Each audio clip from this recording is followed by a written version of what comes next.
অস্থিতিশীলতার বিরুদ্ধে বিএনপি ও জামায়াতের আলাদা মিছিল, সতর্ক আইন শৃঙ্খলা বাহিনী, কার্যক্রম নিষিদ্ধ, আওয়ামী লীগের প্রায় ১০০ নেতাকর্মী গ্রেফতার।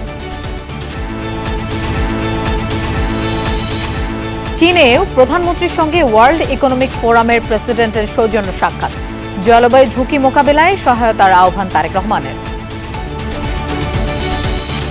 রাজধানীর মালিবাগ, বাসাবো, মাদারটেকে উন্নয়ন ও সংস্কার কাজে ধীরগতি, যানজটে অতিষ্ঠ মানুষ, ভুক্তভোগী খোদ সড়ক পরিবহন প্রতিমন্ত্রী।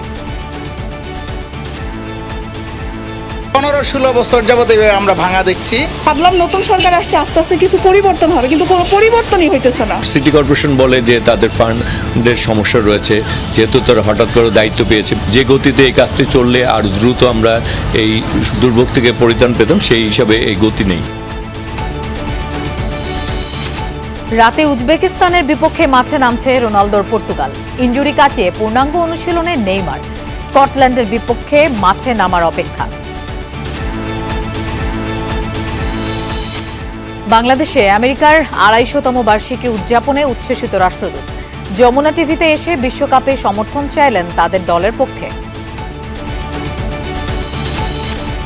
কিছু মানুষের জন্য ভালো উদ্যোগ নষ্ট হওয়ায় হতাশ শিক্ষামন্ত্রী।